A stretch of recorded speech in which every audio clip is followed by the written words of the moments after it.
Salut tout le monde, c'est Kotei, c'est K-Corp Makers, présenté par CIC.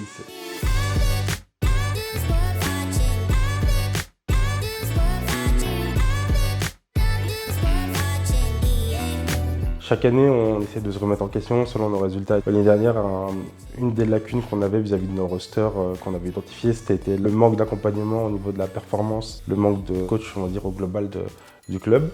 Donc on a créé un truc un peu singulier au club qui est un pôle performance qui est chapeauté par une personne. Et du coup, l'idée, c'est que les différents perf coachs, ils ont chacun leur spécificité, mais ils sont tous attribués à une équipe et qui bossent ensemble pour essayer de se compléter les uns les autres et surtout de step up les uns les autres. C'est un peu comme si on avait une équipe au sein de nos différentes équipes. C'est un peu le gros changement de cette année et l'idée c'est que du coup on développe petit à petit des talents dans cette partie-là qui eux vont nous aider à développer nos talents en tant que joueurs ou staff. Le pôle performance, ils accompagnent les joueurs à la fois sur le mental, le physique, la nutrition, tout ce qui a trait à la performance en soi. C'est juste que certains sont très forts sur la partie mentale, d'autres plus sur la partie physique. Et ils ont tous un peu leur domaine d'expertise, on va dire. L'idée, c'est qu'ils accompagnent chacun les équipes dans la performance dans sa globalité. Pour ceux qui ne connaissent pas, c'est une période à laquelle très souvent les contrats se terminent, ou en tout cas le marché de transfert est ouvert.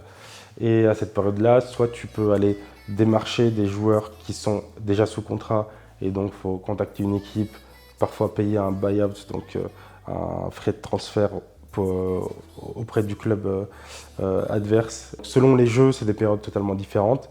Dans certains jeux, c'est, on va dire, la période la plus connue, c'est la période début octobre jusqu'à décembre, qui est la période en général pour League of Legends, Valorant et Rocket League. C'est une période dans laquelle tu peux faire des try-outs, donc c'est des essais. Tu contactes des joueurs pour venir tenter de rejoindre l'équipe, donc ça te permet de tester le joueur en temps réel.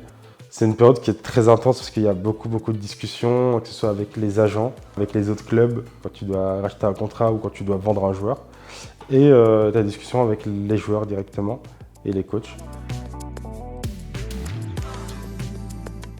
T'as pas envie de recruter un joueur qui vient pour les mauvaises raisons et qui vient juste parce qu'il va avoir de la visibilité. Après, c'est sûr qu'à offre égale, la K-Corp est toujours plus attractive. Mais on doit aussi faire en sorte que les joueurs ou joueuses qu'on recrute sont compatibles avec cette pression supplémentaire que tu peux avoir de jouer pour le club. Un exemple concret de ce qu'on avait fait par rapport à ça, c'était Caliste qu'on avait try-out en online et puis qu'on avait ramené aux locaux sur 2 journées avec Kamel et moi qui étaient présents dans la pièce pour voir si ce petit de 16 ans il allait moins bien jouer parce qu'il était sur place et qu'on était dans la pièce en train de regarder les scrims. Le développement de talent, ça a toujours été important pour nous. Depuis nos premières équipes, nos premiers jeux, et que ce soit Darker quand on l'a pris au début, et après, pour donner un exemple plus concret, il y avait Adam qu'on avait en Live 2, qu'on avait gardé en LFL, ou quand on arrivait en LFL avec Adam, les gens étaient en mode mais Adam, 16 ans, le petit toxique de solo queue, vous voulez le foutre en LFL, vous êtes fou, etc. Mais nous, on a toujours voulu développer et accompagner des talents. C'est pareil avec Réa et Striker à l'époque qu'on a directement gardé dans notre staff. Donc nous, c'est un truc qui est fondamental pour nous de créer et développer des talents. Sur certains de nos jeux, on a des scouts, donc, dont le rôle, ça va être de littéralement regarder tout ce qui se fait dans la scène, essayer de trouver les talents avant qu'ils émergent, ou parfois des talents émergents et d'essayer de se renseigner un maximum sur eux. On n'essaye pas d'avoir des talents pour les revendre, ça c'est sûr. Après, est-ce que tu veux les signer le plus longtemps possible? Ça dépend, parce que 3 ans en e-sport, ça va très vite. En tout cas, les plus précieux, on va essayer de les garder, de les prolonger et de créer une histoire avec eux le plus longtemps possible. Clairement, notre but avec les joueurs et les joueuses, c'est que quand elles arrivent à la K-Corp, ces personnes puissent se développer en tant que marque à elles-mêmes. Et c'est là où par exemple, on avait Scream et Ninou qui était dans un documentaire pour France 2. C'est le genre de truc où tu dépasses le cadre d'un joueur qui est dans sa chambre. Donc oui, on essaie de les accompagner un maximum sur tout ça. Est-ce qu'on est encore au maximum de ce qu'on pourrait faire pour chacun des joueurs? Non, mais bon, il faut du temps et il faut des moyens. Et aujourd'hui, ce qu'on voit, c'est que quand tu passes au club, très souvent il y a un avant-après. Tu passes d'un joueur ou d'une joueuse lambda à un ancien joueur de la CACORP.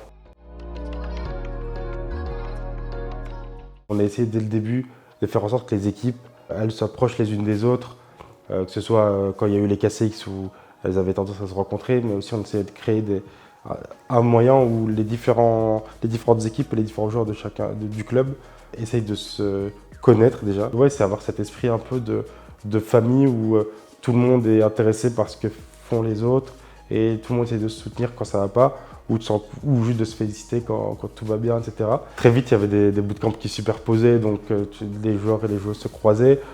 Puis des fois, on faisait des restos avec plusieurs équipes ou autres. Et c'est un truc qui peut faire peur au début parce que tu passes de 3 équipes, 10 personnes et tout, à de plus en plus de monde qui, en tant que joueur et joueuse ou staff, on a beaucoup de monde, mais même en tant qu'employé, on a de plus en plus de personnes qui travaillent au sein du club. Et réussir à garder ce côté-là où il y a quand même cet esprit qui reste le même, et ça, c'est un truc important. Ouais. Donc, c'est un travail tous les jours d'essayer de garder ça, mais assez fier qu'on arrive à garder ce côté-là.